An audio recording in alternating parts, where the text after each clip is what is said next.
Yang paling urgent di sektor ekonomi. Sektor ekonomi. Oke. Isu ketenagakerjaan. Karena apa? Kalau teman-teman disabilitasnya tidak kuat secara ekonomi, maka beban fiskal APBD atau APBN negara ini pasti akan sangat berat. Makanya untuk mengurai itu, pemerintah juga sudah harus membuat satu regulasi, program, dan support anggaran di sektor ketenagakerjaan dan sektor kewirausahaan inklusif. Ketika kawan-kawan disabilitas ini mempunyai ekonomi yang kuat, mapan, maka untuk bisa melakukan aktivitas sehari-hari, ya kan, ini tidak akan menjadi beban negara juga. Proses di DPRD sudah sampai kepada pendapat gubernur. Di internal ini fraksi-fraksi sepakat bahwa ini menjadi ketetapan perda inisiatif DPRD yang inisiatifnya dari Komisi E. Jadi pada saat ini kira-kira sudah 60% proses terlalui, tinggal 40%. Wow.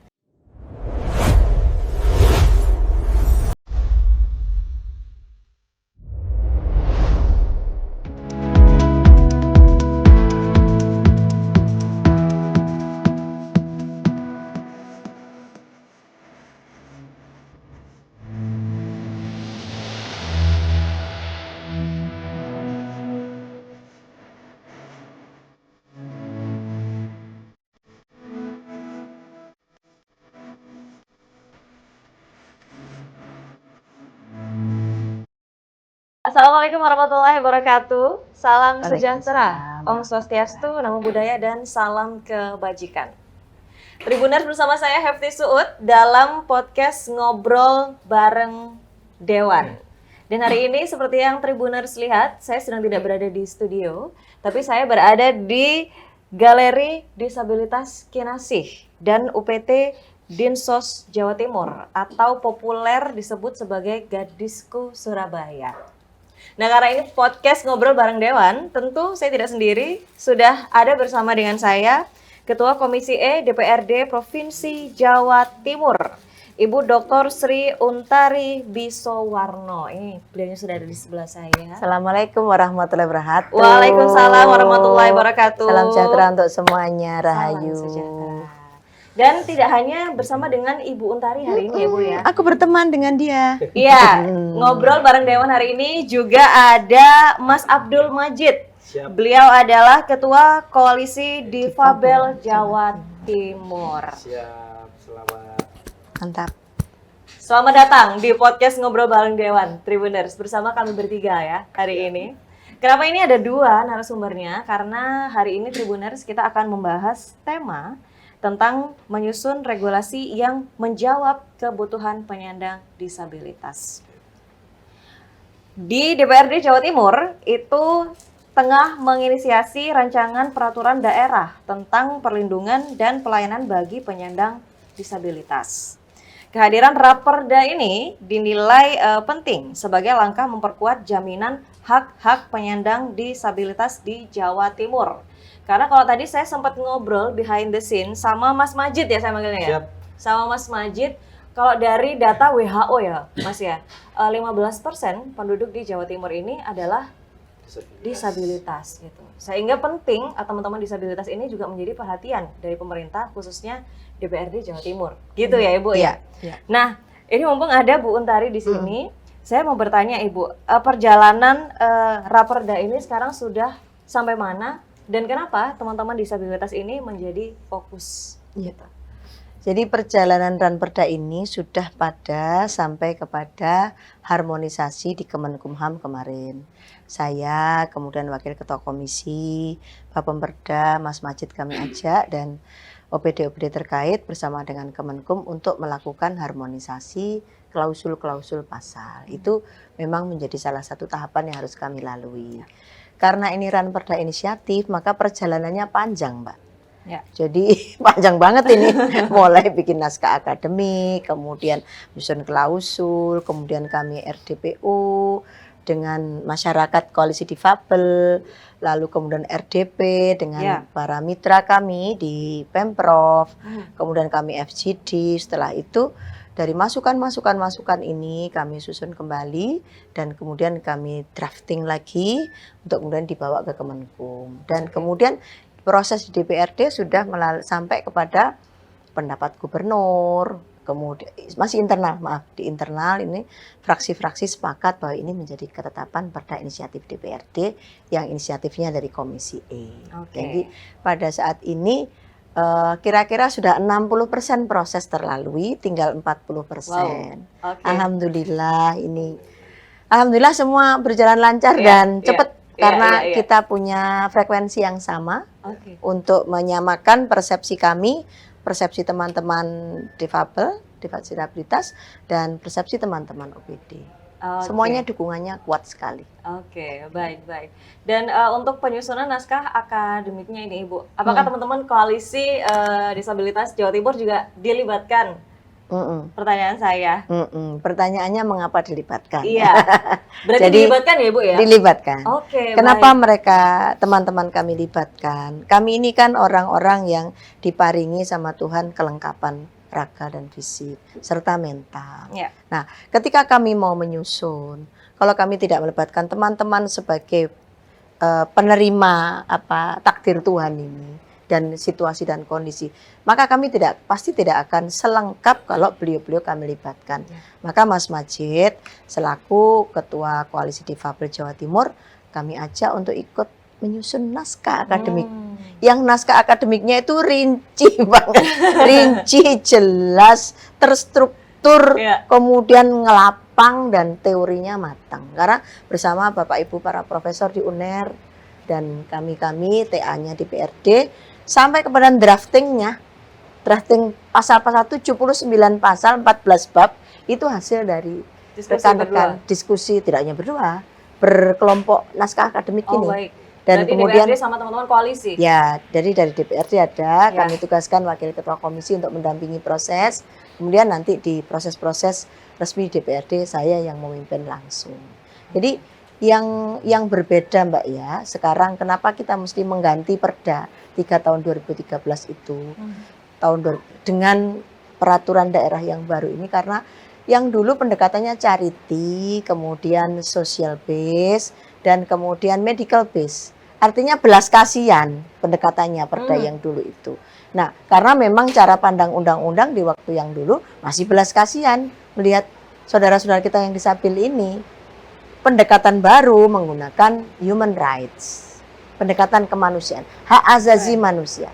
Oleh karena itu maka mereka dipandang sebagai warga negara yang harus memiliki hak yang sama dengan yang lain, kemudian kewajiban yang sama dengan yang lain, fasilitas yang sama dengan yang lain, dan perlindungan dan pemberdayaan yang sama, serta penghormatan yang sama dengan yang lain. Karena di dalam diri mereka yang alhamdulillah yang kalau misalkan yang kekurangan fisik, itu hanya fisiknya saja kok. Tapi mental, spiritual, batin, dan sukmanya hidup.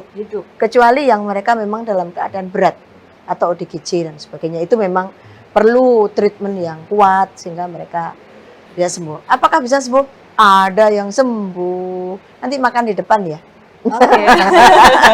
Karena termasuk yang sembuh. Di depan galeri gadisku ini katanya ada warung apa sih Bu ya? Warung angkringan apa namanya? Angkringan jiwa. Itu yang mengelola adalah teman-teman disabilitas. Teman-teman disabilitas mental gitu. Jadi kayak yang Bu Nari tadi bilang bahwa teman-teman disabilitas ini tidak perlu dikasihani ya Ibu ya. Mereka hanya butuh kesempatan yang sama gitu ya, dengan treatment yang mungkin tentunya berbeda gitu ya Ibu. Jadi kita memilih tempat ini juga itu supaya podcast kita nyatu. Ngomong disabilitas itu di tempatnya disabilitas bersama disabilitas. Di belakang saya Bu Untari dan juga dan juga Mas Majid itu adalah karya-karya dari teman-teman disabilitas ya Mas ya. Ada batik ciprat. Ada sepatu. Betul. Ada tas. Betul. Ada taplak meja. Mas Majid ini keren banget ternyata Bu ya. Beliau ini sedang pendidikan S2. Sudah S2. Kebijakan publik di Universitas Erlangga. Dan katanya sudah pernah kursus pendidikan juga di Australia gitu. Baik. Lalu Mas Majid, tadi kita ngobrolin tentang Raperda kan. Yang Mas Majid juga terlibat dalam perumusannya. Ini saya mau tanya ke Mas Majid. Bagaimana Mas Majid melihat adanya Raperda itu dan bagaimana menurut Mas Majid ketika ini nanti benar-benar akan disahkan gitu? Karena tadi prosesnya sudah 60% kan ya Ibu ya gitu. Kurang 40% lagi ada deh Raperda itu. Gimana? Iya Mbak Titis, jadi memang Jawa Timur harus mempunyai perda ini, hukumnya adalah fardhu ain. Fardhu ain. Iya, karena amanah dari Undang-Undang 8 nomor 2016 tentang penyandang disabilitas, daerah-daerah itu sudah harus mempunyai perda-perda yang mengatur tentang kearifan lokal tentang isu-isu disabilitas. Jawa Timur, apa yang menjadi muatan lokal tentang isu disabilitas di daerah lain, termasuk seluruh kabupaten dan kota. Memang kita sudah punya Perda 3 2013 tentang penyandang disabilitas, tapi itu sudah kadaluarsa. Maka sudah seyogyanya Perda itu harus diharmonisasi atau diperbarui. Makanya kita dari Koalisi Disabilitas Jawa Timur terdiri dari 35 gabungan organisasi disabilitas, bayangkan. Mulai disabilitas fisik, mental, intelektual, motorik, sensorik, dan juga kawan-kawan dengan disabilitas ganda. Di level Jawa Timur, kita membuat koalisi, kemudian mengadvokasi, ya kan? Kita bersurat secara resmi ke DPRD, ke Komisi E, ke Gubernur, ya kan? Dan alhamdulillah Komisi E melalui Bu Untari dan Mas Jairi, ya kan, merespon dengan sangat positif dan gerak cepat. Akhirnya saya bisa katakan teman-teman disabilitas ini berjodoh, ya kan, dengan Komisi E, Bu Untari dan Mas Jairi. Dan buktinya apa? Raperda ini running, Mbak. Dan prosesnya menurut kami ini adalah perumusan kebijakan yang sangat inklusif, meaningful participation.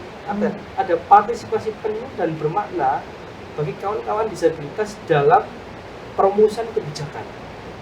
Dalam konteks ini adalah pembuatan Raperda. Dan di teman-teman disabilitas juga ada istilah nothing about us without us.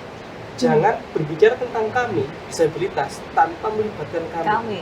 Makanya Bu Untari dan Komisi E menangkap itu, dan kami dilibatkan pada seluruh proses perumusan Raperda di disabilitas yang ada di Komisi E. Oke. Baik, ya mungkin karena berjodoh itu tadi ya, Bu Mas ya. Jadi langkahnya tuh bisa sat-set gitu. Betul.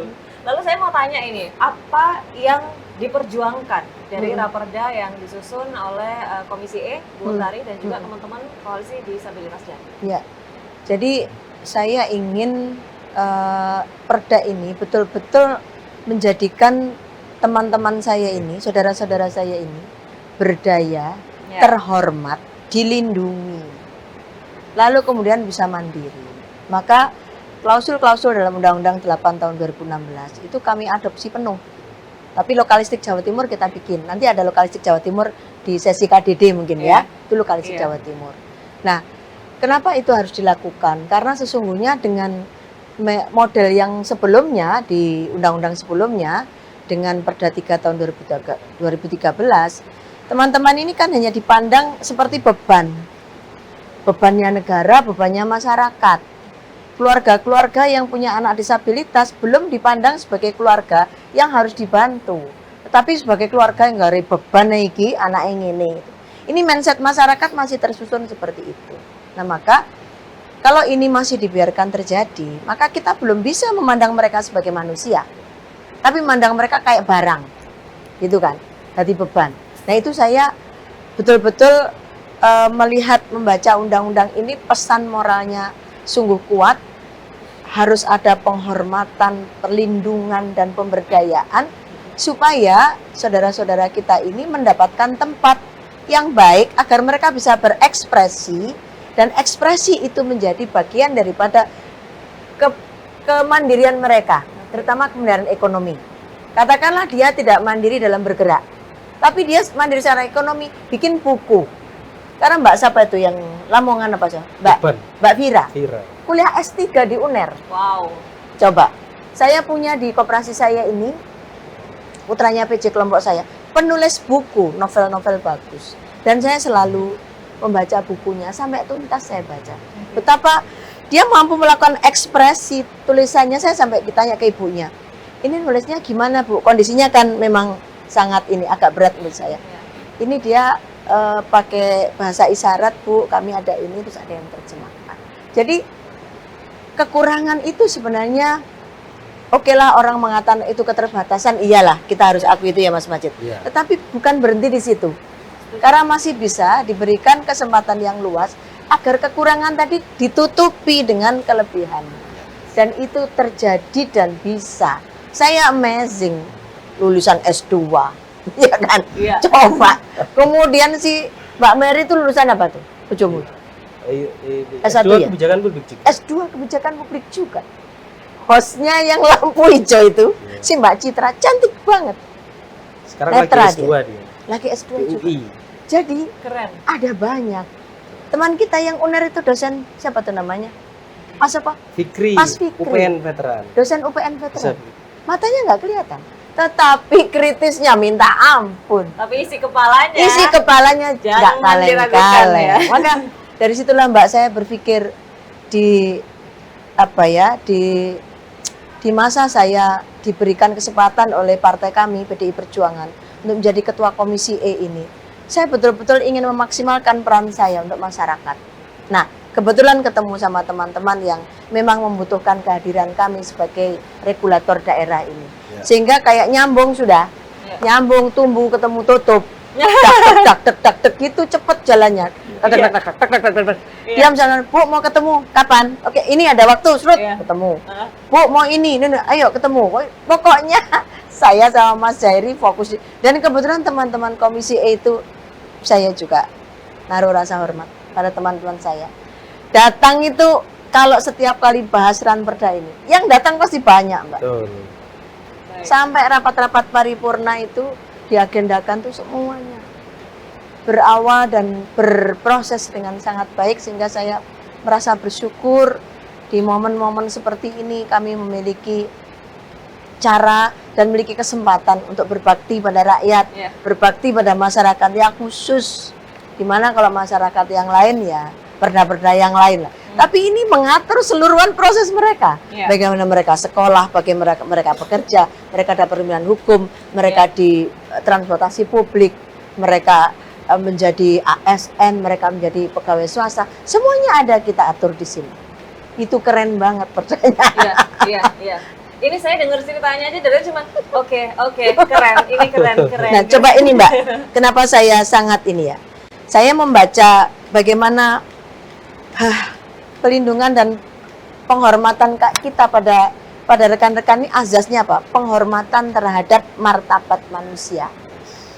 Otonomi individu tanpa diskriminasi, partisipasi penuh, keragaman manusia dan kemanusiaan, kesamaan kesempatan, kesetaraan, aksesabilitas, kapasitas yang terus berkembang dan identik, anak inklusif dan kemudian perlakuan khusus dan pelindungan lebih. Termasuk perempuan. Itu. Nah, ketika kami mendengarkan ada adik-adik disabilitas kita yang lagi dalam posisi masih belum menikah, terus ada perkosaan pada, hati saya itu, ya Allah, manusia apa ya kamu Betul, ya, betul, kamu betul. kok bejat banget ya, Betul, gitu loh. betul. Sudah ini orang menderita, masih disiksa dengan keadaan gitu. Nah, kemudian masyarakat membiarkan saja misalkan. Mereka kena, wah aku ada kelemahan mental ya Jarno. Aduh, di mana kemanusiaan Padahal kita kita? sesama manusia. Iya, dia manusia. Iya. Ya, itu Mbak yang membuat saya, hati saya penuh saya taruh di sini. Iya. Saya berikan lagu kayak Cinta Sejati. Gimana itu lagunya Ibu? Hah? Boleh nyanyi dikit? Potongan lagunya gini. Potongan lagu. Depan sama potongan ya. Iya. Manakala hati menggeliat mengusik renungan.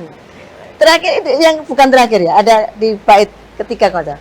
Sukmaku berteriak menegaskan ku cinta padamu. Terima kasih pada Maha Cinta menyatukan kita. Saat aku tak lagi di sisimu. Lah gak jadi anggota DPRD mana? Ku tunggu kau di keabadian.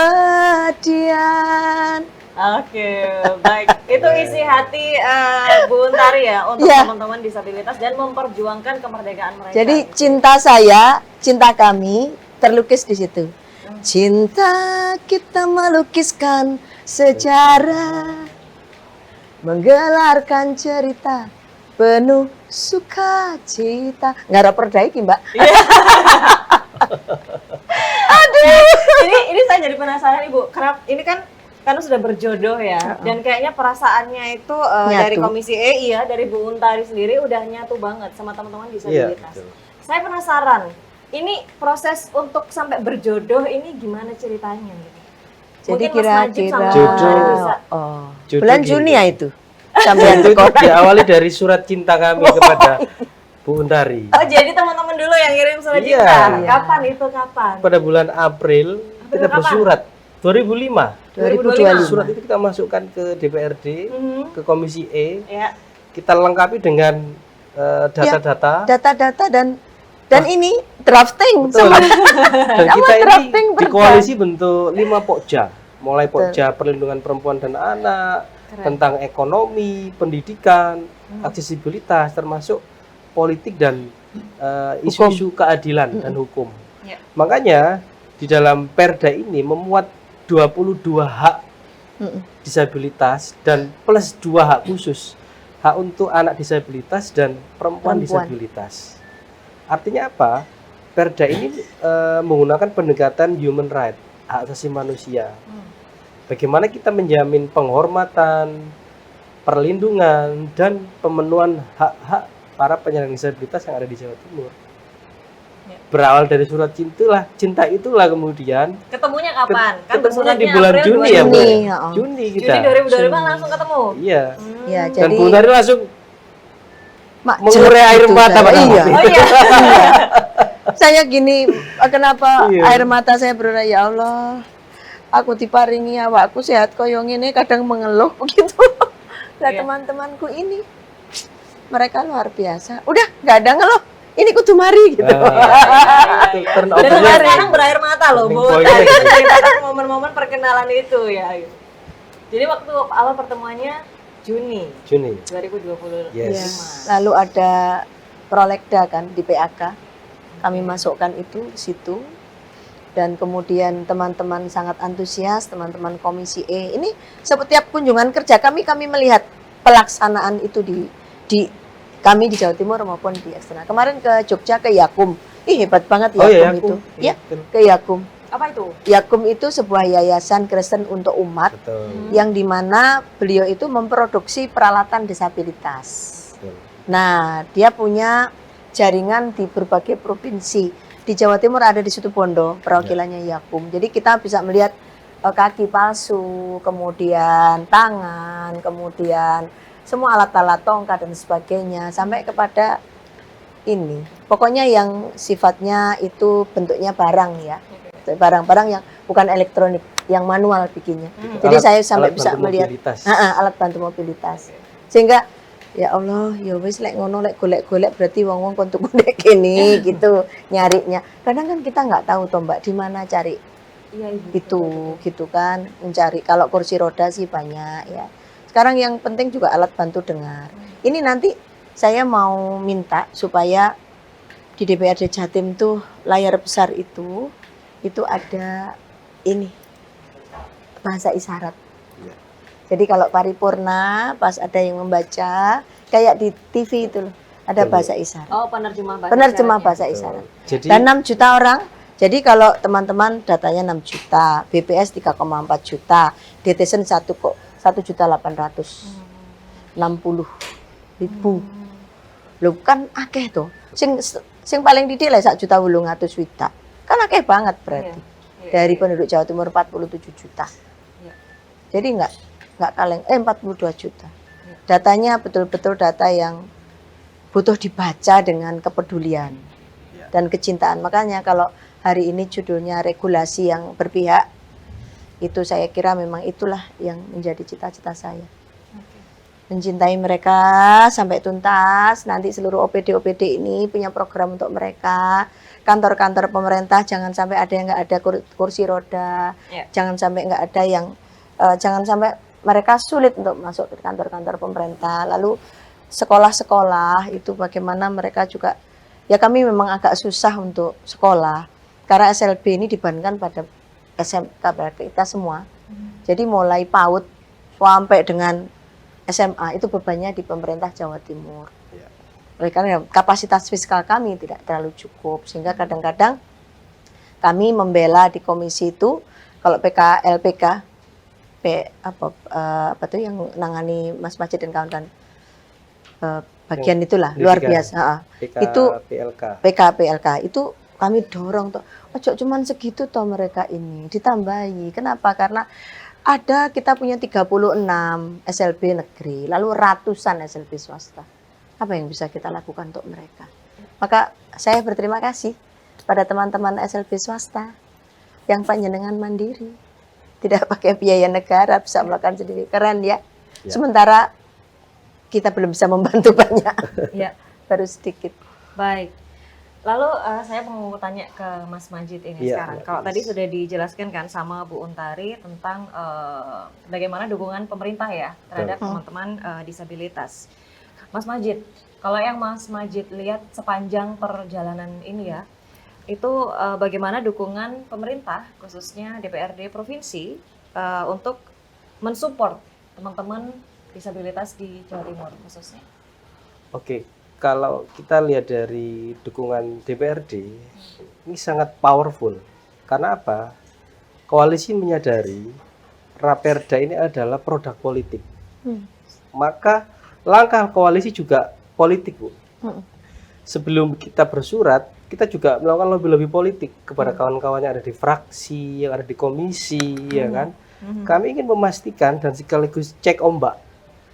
Bagaimana sih dukungan kawan-kawan yang ada di DPRD kalau kita mengulirkan isu disabilitas atau pembuatan Raperda disabilitas? Karena apa? Satu dekade sebelumnya isu ini sudah digulirkan oleh teman-teman disabilitas, tapi sifatnya masih parsial dan selalu mental, tidak masih hanya sebatas jadi wacana, diseminasi, ya kan? Belum sempat masuk prolegda. Makanya pada saat kita advokasi, kita bikin koalisi sebanyak-banyaknya, ini sekaligus kita melegitimasi bahwasanya jumlah kita besar, ya kan? Suara kita ini besar, ya kan? Dan saya sampaikan di sini, jujur dukungan DPRD ini sangat powerful. Tanpa adanya dukungan dari teman-teman di Dewan, ya kan? Saya yakin ini nggak akan masuk prolegda ada sulit. Kenapa? Kita tahu antrean prolegda itu sangat ratusan begitu Bu ya. Ya, dan semua dengan kepentingannya masing-masing. Makanya kalau koalisi tidak berstrategi, tidak berpolitik tanda kutip ya kan, melakukan lobby-lobby, pendekatan ke teman-teman jaringan, ini nggak akan jalan. Yang terakhir kuncinya adalah ada jodoh koalisi dengan Bu Untari dan komisi. Dan alhamdulillah udah ketemu ini. Jodohnya nih. Baik. Lalu kalau dari DPRD Jawa Timur sendiri, kira-kira bagaimana nih ketika mungkin Raperda ini nanti akan diresmikan menjadi perda, itu bagaimana kesiapan pemerintah daerah dalam menjalankan aturan ini nantinya, Ibu? Klausul-klausul ini kemarin sudah kami bahas bersama dengan teman-teman mitra kami.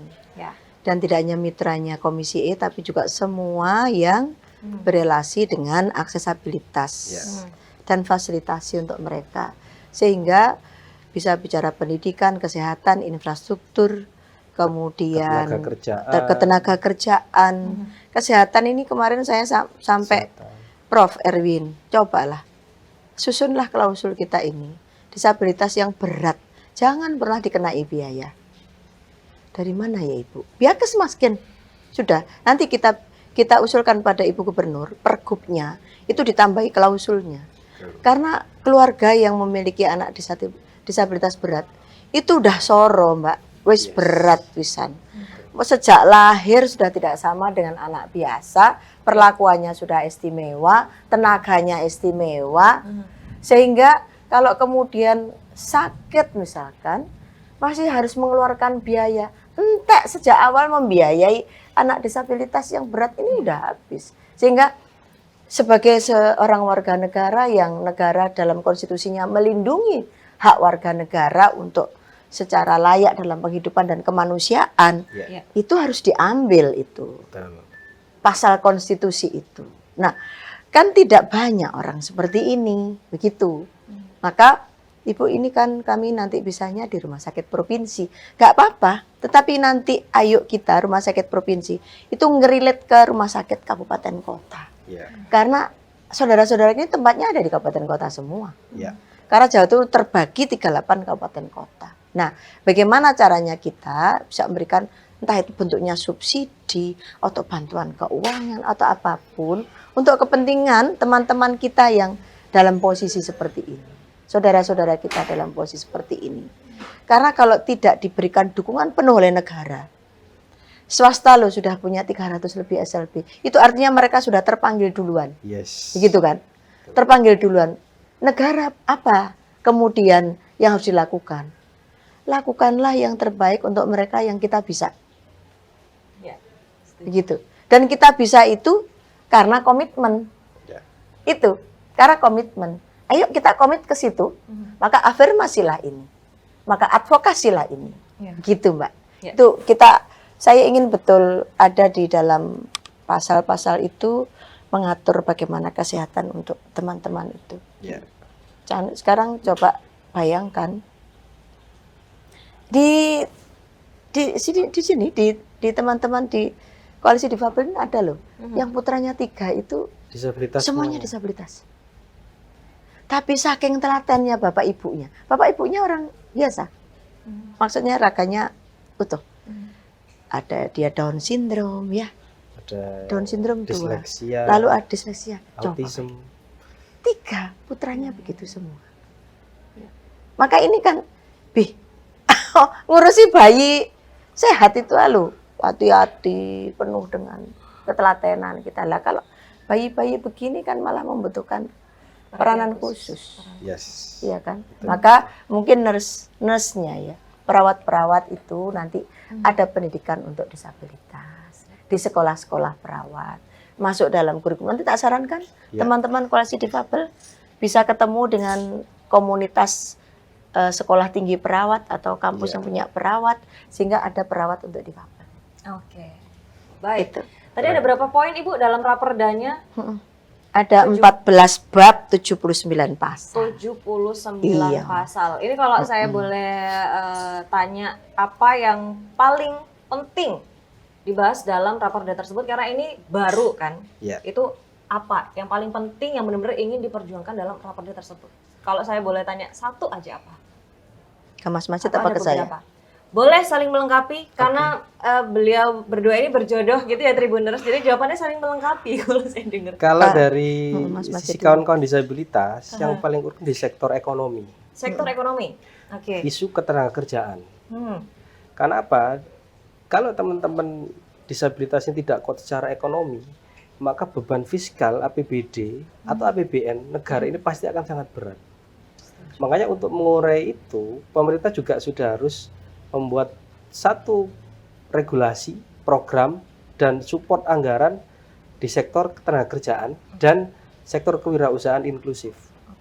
Misal gini, teman-teman disabilitas yang masuk pada desil 1 sampai 3, ya kan? Itu kan mereka masih mendapatkan bantuan, bansos atau PK dan lain sebagainya. Tetapi disabilitas tidak semuanya ada di desil 1 sampai 3. Ada desil 5, 6, 7 hingga ada disabilitas yang memang kategori miskin, desilnya 7, Bu. Gak tahu saya bagaimana cara pemerintah itu melakukan pendataan. Makanya ground checking itu selalu diupdate. Jadi isu ketenagakerjaan itu harus benar-benar menjadi kuat, ya kan? Karena apa? Ketika kawan-kawan disabilitas ini mempunyai ekonomi yang kuat, mapan, maka untuk bisa melakukan aktivitas sehari-hari, ya kan? Ini tidak akan menjadi beban negara juga. Misalkan, bagaimana caranya? Mungkin dinas tenaga kerja kolaborasi dengan private sector atau perusahaan-perusahaan, ya kan? Ini sudah harus bisa mengakomodir kawan-kawan disabilitas. Di Undang-Undang 8 tahun 2016 ada kewajiban di sektor ketenagakerjaan. Pemerintah, BUMN, BUMD itu wajib mempekerjakan 2%. maksimal minimal 2%. Misalkan kalau ada 10.000 pegawai ASN di Pemprov Jatim, maka 100 adalah wajib disabilitas. Itu minimal. BUMD misalkan di Bank Jatim dan ada sekian puluh BUMD itu kalau kemudian 2% diambil untuk mempekerjakan disabilitas, maka ini sudah bisa mengangkat derajat ekonomi kawan-kawan disabilitas. Itu di sektor baru di sektor pemerintah dan swasta, BUMD ya kan. Di sektor swasta, perusahaan itu diwajibkan minimal 1% dari total karyawan adalah disabilitas. Maka harus ada forum duduk bersama pemerintah, perusahaan, komunitas disabilitas ya kan, untuk merumuskan isu ketenagakerjaan atau kewirausahaan ini bisa kuat dan sustainable. Ini kan isu-isu ekonomi yang menjadi penting, karena kalau isu kesehatan, pendidikan, saya pikir trennya sudah mulai positif ya kan. Oke, baik, itu dari Mas Majib ya. Kalau dari Bu Untari? Ya, saya mendukung apa yang disampaikan, isu ketenagakerjaan dan ekonomi.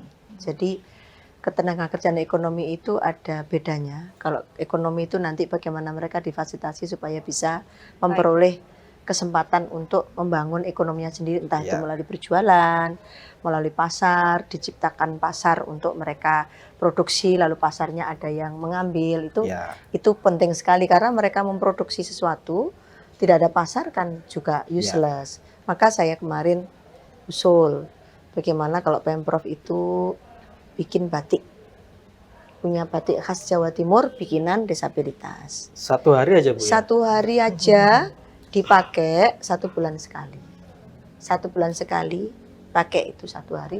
Batik khas Jawa Timur bisa dilombakan. Dilombakan terlebih dahulu khas Jawa Timur seperti apa. Setelah itu berikanlah kesempatan pada teman-teman disabilitas untuk membuatnya. Betul. Itu akan menjadi sebuah mahakarya lah buat mereka. Batiknya dipakai gubernur, dipakai wakil gubernur, ketua DPRD, ketua komisi, ketua fraksi, pimpinan OPD. Kan keren banget. Dan apa tuh namanya pejabat-pejabat di lingkup daerah. Kemudian yang berikutnya dalam keadilan dan hukum. Itu terkadang kan masih diduakan gitu loh urusan ini. Maka kami kemarin minta supaya ada yang namanya bantuan, terutama berkaitan dengan misalkan kayak visum gitu ya.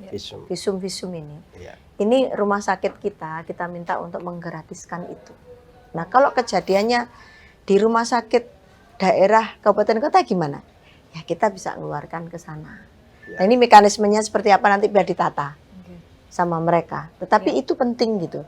Karena sebenarnya mereka sering jadi objek pembulian, ya kan? Objek pemerkosaan, objek-objek yang sebenarnya itu cermin dari masyarakat kita yang belum peduli kepada keberadaan disabilitas ini. Maka yang kemudian harus dilakukan lagi selain yang tadi, buka mindsetnya masyarakat. Setuju. Bahwa mereka bukan lagi beban, mereka bukan beban, mereka adalah entitas yang bisa berdaya dan mandiri. Oleh karena itu kasih kesempatan, kasih afirmasi, kasih advokasi. Tetapi mindsetnya harus dibuka seluruh masyarakat. Karena begini-begini nih kalau tidak didorong terus, itu berhenti pada satu titik. Ayo arah-arah itu nggak beban tok begitu. Nah ini nggak boleh ini. Kalimat ini nggak boleh ada lagi. Ini harus habis. Yang ada adalah, ayo bermitra sama teman-teman. Mereka punya kesempatan untuk bisa mandiri. Mereka punya kesempatan untuk berdaya. Mereka punya kesempatan untuk menjadi orang-orang sukses lewat dunia pendidikan dan sebagainya. Terbukti kan? Ada di mana-mana. Orang-orang disabilitas yang olahraga yang Olimpiade Paralimpik itu. Betul. Aduh, saya kalau lihat itu ya Allah, keren. Betapa ya Mbak? Ya. Itu karena diberikan kesempatan, Betul. perlindungan, Betul. pengayoman, kesehatan, pendidikan, sehingga mereka wah Ya. semangat. Iya. Baik, semoga segera terwujud ya. Raperda ini menjadi perda yang disahkan dan bisa mendukung kemandirian teman-teman disabilitas. Dan saya juga nggak setuju sih kalau dibilang teman-teman disabilitas ini adalah beban gitu. Karena salah satu contohnya kita bisa lihat Mas Majib, ya Ibu ya. Kemana-mana dia bisa. Iya, betul. Dalam sendiri. wawancara hari ini sudah memberikan informasi dan edukasi yang bermanfaat untuk teman-teman di rumah dan juga untuk saya secara pribadi gitu. Jadi harus kita sama-sama membuka cara Mindset. berpikir bahwa kita bisa maju bersama dengan teman-teman disabilitas gitu ya Ibu. Khususnya untuk warga Jawa Timur. Tuh. Oke. Baik, terima kasih Mas Majib dan Bu Untari atas ngobrol-ngobrol hari ini tentang menjawab kebutuhan Ada penyandang satu lagi disabilitas. sebenarnya. Apa Ibu? Isu lokalnya KDD. Silakan. Oh ya. Nah, Ya, monggo. kita punya isu lokal asalnya dari teman-teman Oke, baik. Komisi Disabilitas Daerah. Ya. Oke. Kemarin Apa saat itu? diharmonisasi kita lontarkan menurut KPD Kemenkum no problem kok. Ya. Begitu? Ya. Kenapa sih perlu ini? Dan saya setuju dengan teman-teman. Nanti OPD kami itu, kita itu harus ada yang ngawasin. Betul. Perusahaan swasta ada yang ngawasin. Maka permintaan teman-teman dari 9 orang, yang 5 dari disabil, yang 4 dari ada akademisi, ada orang-orang lapangan, ada pecinta-pecinta disabilitas dan sebagainya. Supaya mereka bergerak untuk bisa memastikan bahwa layanan publik, kebijakan publik, manajemen publik ya beserta dengan seluruh komponen masyarakat yang ada Ya. itu masuk di dalam kerangka ini. Itu Dan- Mbak. Maka ini kalau ini nanti semuanya oke dan difasilitasi di Mendagri nanti juga dukungan dari Kemenkum itu oke, kita akan punya pembeda dari perda-perda di daerah yang lain.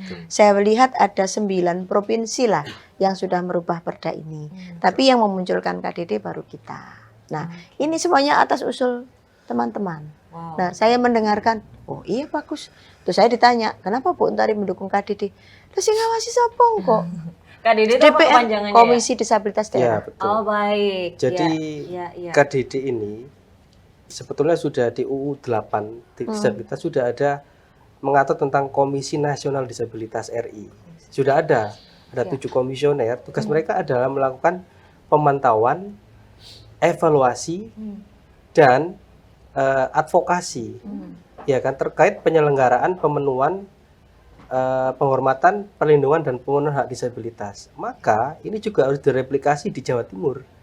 Komisi Disabilitas Daerah. Tugasnya apa? Mereka sebagai watchdog, mengawasi jalannya implementasi regulasi terkait disabilitas. Bagaimana di OPD ini mengimplementasikan perda, ya kan? Terus bagaimana perusahaan-perusahaan itu diawasi agar bisa memperkenalkan disabilitas dengan akomodasi yang layak. Bagaimana isu-isu keadilan misalkan, isu-isu pelecehan seksual, kekerasan, pemasungan paksa, ya kan, untuk kawan-kawan disabilitas mental. Kalau tidak ada KDD, Komisi Disabilitas Daerah, yang lahir dari disabilitas sendiri, maka kami sanksi. Implementasi perda ini akan menjadi macan kertas tanpa adanya watchdog atau pengawasan itu. Ini bukan kita mengesampingkan tugas anggota dewan ya Bu, sebagai pengawas pemerintah, tetapi perlu kekhususan. Karena yang tahu isu disabilitas, yang lebih paham adalah teman-teman dari disabilitas. Makanya proporsi dari calon komisioner Komisi Disabilitas Daerah nanti itu ada kurang lebih 9 minimal. Itu mayoritas 50% lebih adalah dari kawan-kawan disabilitas. Jadi mereka akan turun, ya kan, dari ke daerah-daerah, ya kan, apa yang belum, ya kan, yang belum maksimal, apa yang belum terlaksana. Dan mereka bertanggung jawab kepada gubernur, karena KDD nanti adalah lembaga non struktural di bawah gubernur. Jadi perlu dukungan nyata juga Bu Untari dari gubernur, ya kan, pemerintah, agar apa, KDD tanpa didukung APBD, ya kan, Nggak mungkin. kita nggak akan pede. Iya. Tanpa PD nggak akan PD ya. Iya betul Bu. Walaupun nanti bisa dari berbagai pihak untuk bisa membantu. Ya. Baik. Jadi Kak Dede ini semangatnya kayak yang tadi di awal dibilang sama Mas Majid ya. Iya. Don't talk about us Without us. without us. Without us. Betul. Oke. Baik. Terima kasih Mas Majid, Bu Untari atas informasi dan edukasinya dan juga ngobrol-ngobrol bermakna hari ini ya. Ya, Mbak Titis. Dan besar harapan saya supaya RPD ini tadi bisa segera menjadi Raperda. Raperda, bisa menjadi perda. Target gitu. saya Agustus selesai, Mbak. Amin. Agustus 2026. Oke, Karena baik. selesai dari Kemenkum kemarin, nanti kita rapikan kembali ya. Ya. Kita rapikan kembali, Hmm. lalu kita cari tambahan-tambahan klausul lagi, Ya. kita rapatkan lagi di komisi Oke. bersama teman-teman sampai fix. Kemudian kita kemarin sudah jawaban dari pendapat fraksi, Hmm. kemudian pandangan umum fraksi kami sudah menjawab. Ya. Nah, setelah itu nanti eksekutif memberikan tanggapan juga. Baik. Saya itu selesai sudah. Oke. Baik, Agustus 2026 Panjang kok. ya. Tapi Baik. berakhir dengan insya Allah dengan sangat Amin. baik Amin. karena dukungan dari semua pihak. Amin. Oke. Baik, Tribuners sampai di sini dulu ngobrol bareng Dewan hari ini bersama dengan Bu Untari. Jangan Ketua- lupa salam. Baik, dari Ketua Komisi E DPRD Jawa Timur dan juga Mas Abdul Majid, Ketua Koalisi Difabel Jawa Timur. Ya. Dan untuk menutup podcast spesial hari ini ada apa tadi Bu? Salam Salam inklusi. Salam inklusi. inklusi. Kita salam bersama-sama ya. Yuk. Oke, baik. 1, 2, 3. Aku, kamu, kita setara. Baik, Tribuners terima kasih sudah menonton Terima Ngobrol kasih. Bareng Dewan hari ini dan sampai ketemu di Ngobrol Bareng Dewan selanjutnya. Terima kasih sudah menonton. Wassalamualaikum warahmatullahi wabarakatuh.